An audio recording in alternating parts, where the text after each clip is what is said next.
예, 하나님 말씀 다 같이 보도록 하겠습니다. 욥기 42장 1절에서 6절 말씀입니다. 다 찾으신 줄 알고 같이 읽도록 하겠습니다. 욥이 여호와께 대답하여 이르되 주께서는 못하실 일이 없사오며 무슨 계획이든지 못 이루실 것이 없는 줄 아오니 무지한 말로 이치를 가르치는 자가 누구니까 나는 깨닫지도 못한 일을 말하였고 스스로도 알 수 없고 헤아리기도 어려운 일을 말하였나이다. 내가 말하겠사오니 주는 들으시고 내가 주께 묻겠사오니 주여 내게 알게 하옵소서. 내가 주께 대하여 귀로 듣기만 하였사오나 이제는 눈으로 그를 배움나이다.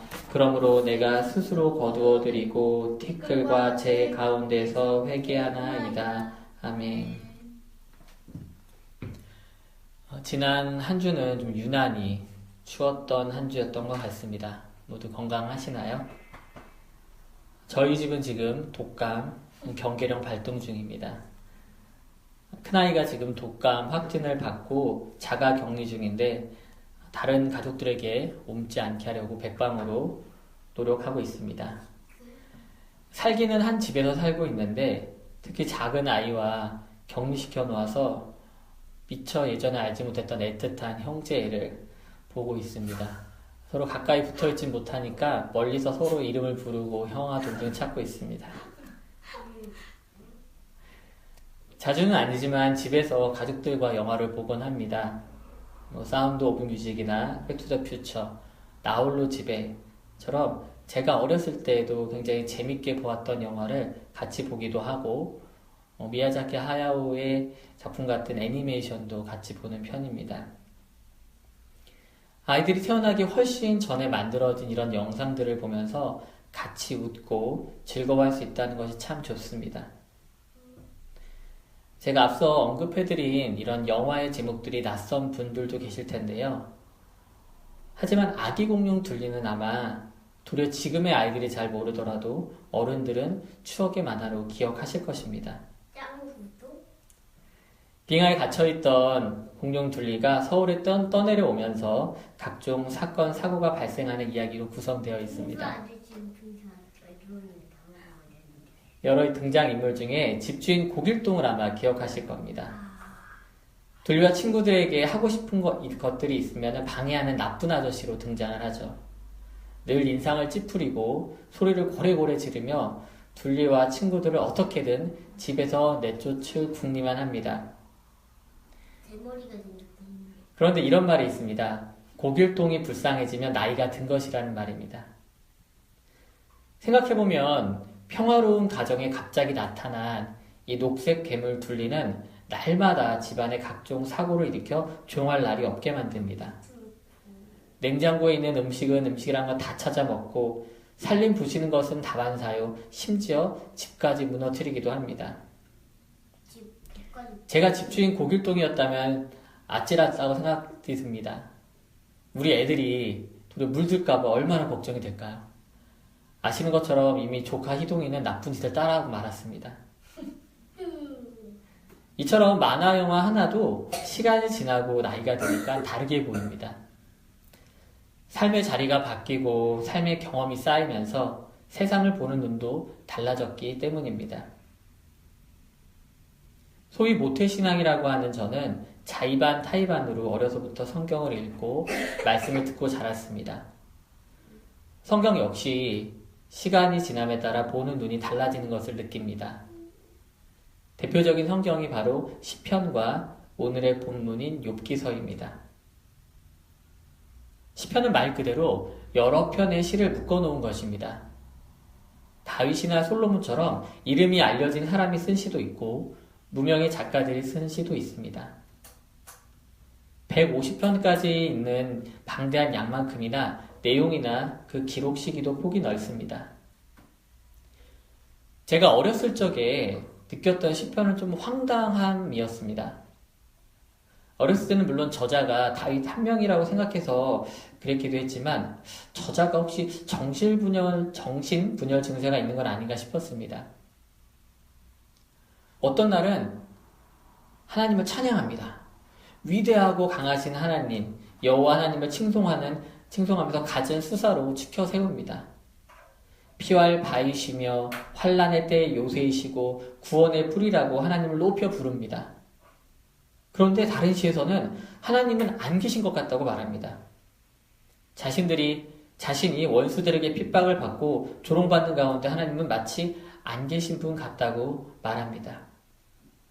도저히 같은 사람이라고 보기 어려운 말들이 뒤죽박죽 섞여 나오는 느낌이었습니다. 그런데 성경을 좀 더 읽고 다윗의 일대기를 찬찬히 살펴보면서 얼핏 이 사람이 왜 이런 고백을 했는지 알 것 같기도 했습니다. 하지만 그것보다 더 시편을 깊이 이해하게 된 것은 제가 조금씩 나이를 먹고 고난과 불행의 시간을 보내고 나서였습니다. 한때는 이렇게 이상해 보였던 시편에 감정이입이 되면서 하나님을 찬양할 때는 감동이 되고 하나님을 향해 원망을 퍼부을 때는 공감을 하게 되었습니다. 아마 이 자리에 말씀을 듣는 성도님들 중에는 여전히 시편에 대해서 공감하지 못하는 분도 계실 수 있을 것입니다. 반면에 저보다 더 격정적으로 시편에서 고백하는 삶을 살아온 분도 있을지도 모르겠습니다. 시편이 이처럼 다양한 감정을 담은 짧은 시의 모음집이라면 욥기는 욥을 중심으로 친구들과 고난, 그리고 그 가운데 있는 인간, 그리고 하나님에 대한 거대한 담론을 나누는 한편의 이야기입니다. 우스라고 하는 땅에 욥이라는 사람이 살고 있었습니다. 성경에서 그는 이렇게 표현을 하고 있습니다. 그 사람은 온전하고 정직하여 하나님을 경외하며 악에서 떠난 자더라. 지금으로 말하자면 나무랄 데 없는 신실한 신앙인이었습니다. 그는 다복한 사람이기도 했습니다. 자녀도 10명이나 있었고 수많은 재산도 있었습니다. 그러나 그것에 자만하지 않고 항상 하나님 앞에 잘못된 행동은 없는지 스스로 돌아보았습니다. 그런데 하루는 하나님과 사탄이 이야기를 나누게 되고 그 중에 하나님은 욥에 대해 자랑을 합니다. 세상에 없는 신실한 사람이라는 것입니다. 그것에 대해 사탄은 반문합니다. 욥은 아무 이유 없이 하나님을 경외하는 것이 아니라는 것입니다. 잘 먹고 잘 살게 하나님께서 해주셨기 때문에 하나님을 경외하는 것이지 분명 그가 거지가 되면 도리어 하나님을 욕할 것이라는 것입니다. 그러자 하나님은 건강에 손대는 것 외에 사탄에게 욥의 처사를 맡기겠다고 하십니다. 그리고 순식간에 욥은 다 망합니다. 종과 가축들은 대적자들에게 빼앗기거나 불에 타 없어지고 10명이나 되었던 자녀들은 한 자리에서 한 번의 건물 붕괴로 모두 다 죽습니다. 이런 감당하기 어려운 일이 거짓말처럼 한꺼번에 일어났을 때 욥은 슬픔 가운데서도 하나님께 죄를 짓지 않고 원망하지 않습니다. 그저 알몸으로 나왔으니 알몸으로 돌아가겠다고 말합니다. 주신 이도 거두신 이도 하나님이라고 고백을 합니다. 그리고 장면은 다시 하나님과 사탄의 대화로 넘어갑니다. 욥기 2장 3절 말씀입니다. 여호와께서 사탄에게 이르시되 내가 내 종 욥을 주의하여 보았느냐. 그와 같이 온전하고 정직하여 하나님을 경외하며 악에서 떠난 자가 세상에 없느니라. 내가 나를 충동하여 까닭 없이 그를 치게 하였어도 그가 여전히 자기의 온전함을 굳게 지켰느니라. 사탄이 하나님을 충동하여 까닭 없이 욥을 치게 했으나 욥은 여전히 온전함을 지켰다고 하나님께서는 말씀하십니다. 이에 대해 사탄은 다시 한번 하나님께 말합니다. 욥이 여전히 순전한 것은 아직 건강하기 때문이라는 것입니다. 그래서 하나님은 생명을 제외하고 그에게 다시 한번 욥을 시험할 수 있게 하십니다. 욥은 더욱더 직접적인 시험에 들어갑니다. 온 몸에 종기가 나서 괴로울 지경에 빠졌고 옆에 유일하게 남아있는 아내는 차라리 하나님을 욕하고 죽으라고 충동시킵니다. 이에 욥은 하나님께 복을 받았기에 화를 받을 수 있다며 입술로 범죄하지 않는 태도를 보입니다. 어떤 사람들에게는 이 욥기가 일반적인 옛날 이야기의 하나로 느껴질 수도 있습니다. 그러나 욥기는 이 부분에서, 이 지점에서 일반적인 이야기와의 차이를 보입니다. 우리가 익히 알고 있는 이야기들은 인과응보 혹은 권선징악의 구조를 가지고 있습니다. 그런데 방금 읽었던 이 2장 3절에서 인과응보의 법칙이 깨집니다. 욥이 당한 시련이 까닭 없이 이루어진 것이라고 말하고 있기 때문입니다. 욥의 입장에서는 하나님과 사탄의 사이에 있었던 이야기는 알 수 없는 내용이었습니다.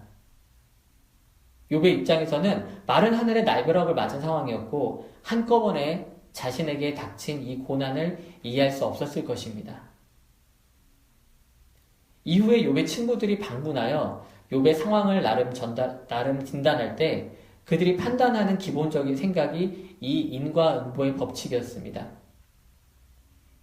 욥이 분명히 부지불식간에 하나님께 범죄하였기 때문에 이 모든 일이 일어났다고 친구들은 말합니다. 그런데 그러한 전제, 이 인과응보의 전제를 하나님은 일찌감치 깨버리고 이 이야기를 본격적으로 시작하십니다. 또 하나 생각해 볼 수 있는 것은 권선징악입니다. 이 부분에 대해서는 그리스도인들도 욥기서에서는 맞아떨어진다고 생각하는 경우가 많았습니다. 보통 욥기를 생각하면 시련을 받은 욥이 하나님 앞에서 믿음을 지켜냈기에 마지막에 가서는 다시 회복하게 된다는 이야기로 기억합니다. 물론 욥이 시련을 겪은 것도 맞고 욥기 마지막에 가서는 자녀도 다시 얻고 다시 부자가 되는 것으로 마치는 것으로 나타나기 때문에 그 말이 맞는 것 같습니다. 그러나 그것은 욥기를 1장과 2장을 읽고 바로 마지막 장인 42장으로 넘어갔기 때문에 그렇게 생각하는 것입니다. 먼저 욥은 3장 이후에 하나님 앞에서 선을 행했다고 말하기 어렵습니다.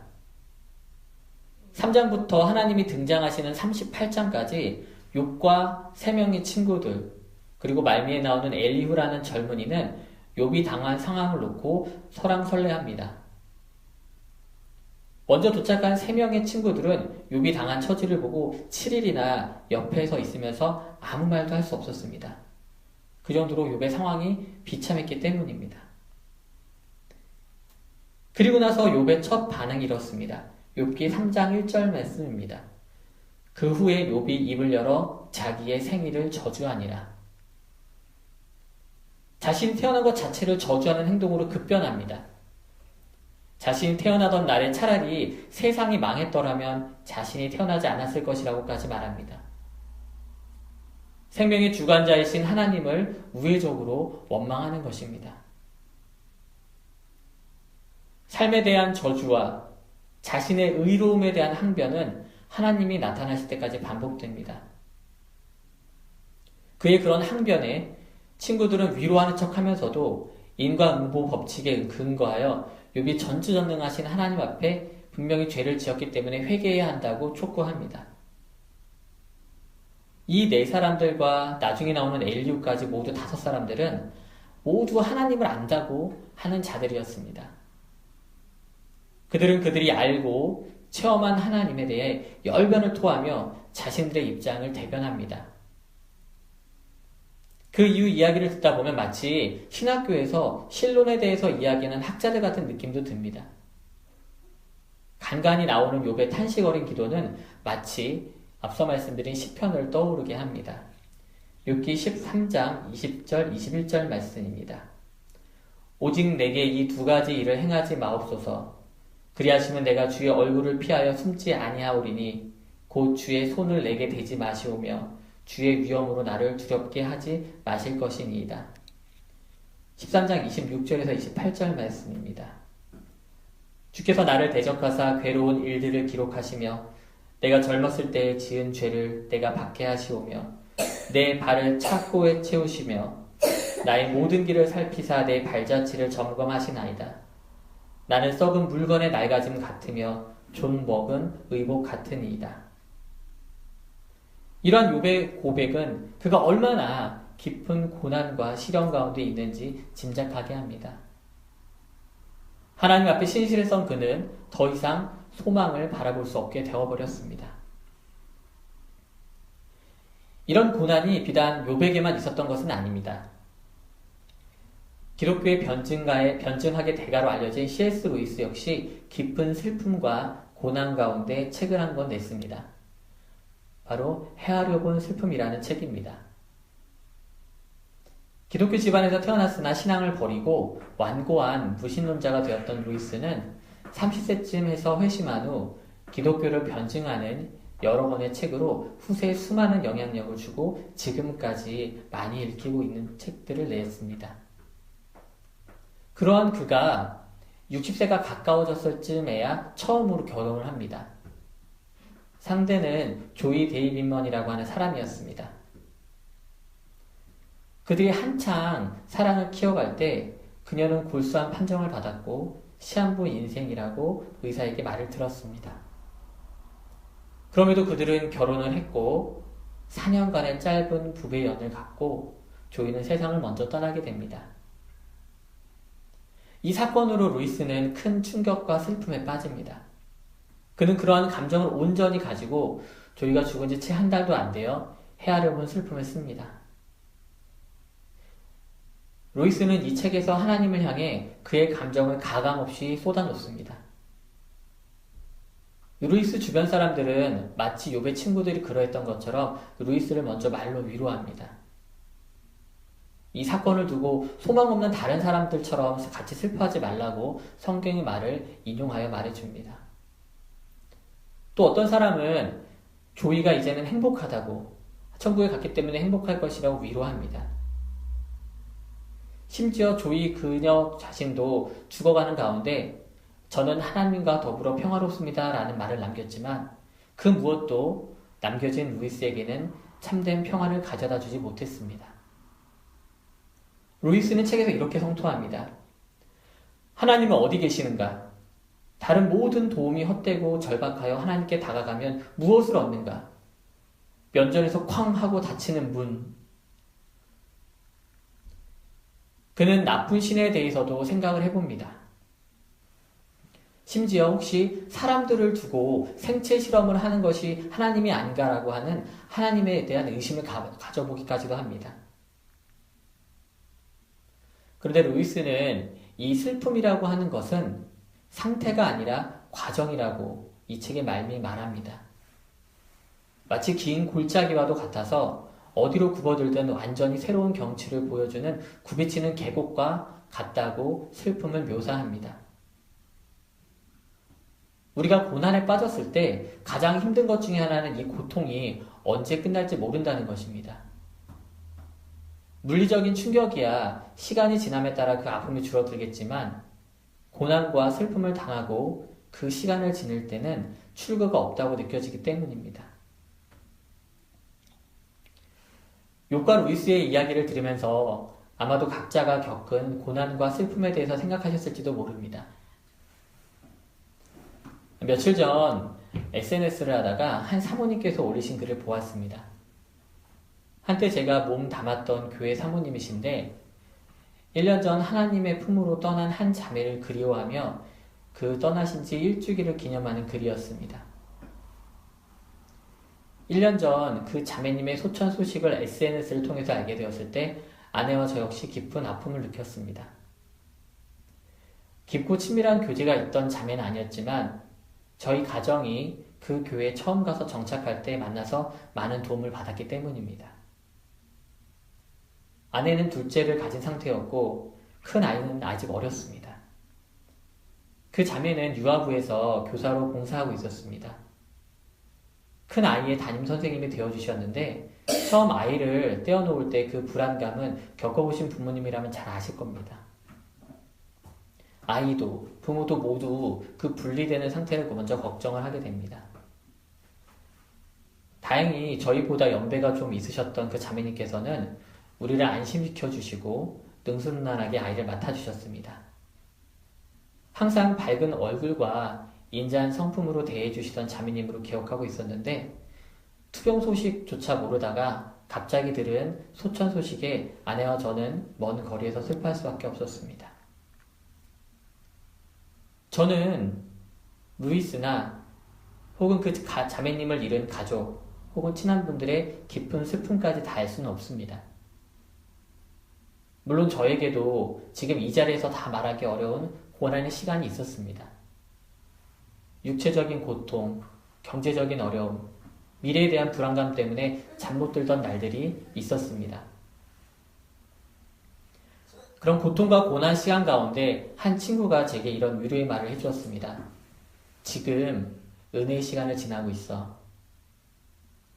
그 말이 처음 들었을 때보다 시간이 흐름에 따라 더 마음에 와 닿았습니다. 하나님을 믿는 그리스도인들에게 고난은 그냥 그것으로 끝나지 않습니다.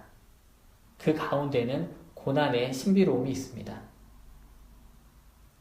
사람들은 지금까지 사람들이 이루어 놓은 과학기술의 발달과 위대한 업적들을 스스로 만족해하며 자랑합니다. 인간은 앞으로도 끝없이 발전하며 모든 것을 다 해낼 것 같다는 진취적인 생각을 가지고 살아갑니다. 그러나 성경은 인간은 분명한 한계가 있다고 말합니다. 그 한계는 하나님 앞에 섰을 때 더욱더 드러납니다. 사도 바울은 사람들이 스스로 지혜 있다 하나 어리석게 되었다고 로마에서 말합니다. 고린도 교인들을 향해서는 이 세상이 자기 지혜로 하나님을 알지 못한다고 선포합니다. 이어서 하나님의 어리석음이 사람보다 지혜롭고 하나님의 약하심이 사람보다 강하다고 전제합니다. 이 말씀들은 모두 로마서와 고린도전서 1장에 나오는 말입니다. 이처럼 바울은 사람의 지혜와 하나님의 지혜에 대해서 전제하고 복음을 전개해 나갑니다. 욥기서로 다시 돌아가 보겠습니다. 42장에 이르는 욥기서는 3장부터 38장까지 대부분을 사람들 간의 논쟁으로 채워넣습니다. 우리가 그 결론을 몰랐다라면 때로는 욥의 말에 수긍이 가기도 했을 것이고 한편으로는 친구들의 말이 더 논리적인 것처럼 보일 수도 있었습니다.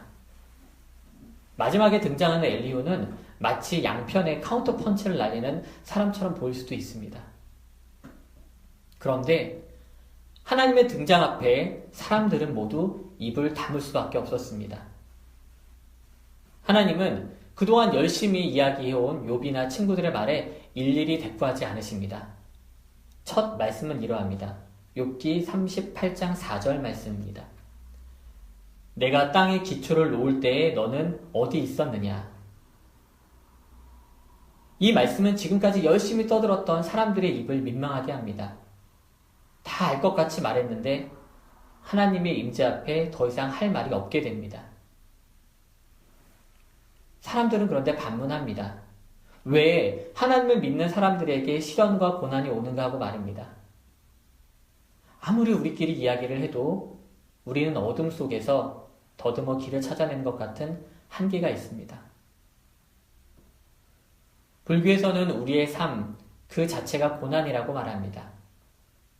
태어나서 늙고 병들어 죽는 순간 모두가 고난의 연속이라고 말합니다. 그래서 최종 목적은 그 끝없이 반복되는 고통의 바퀴에서 벗어나는 것입니다.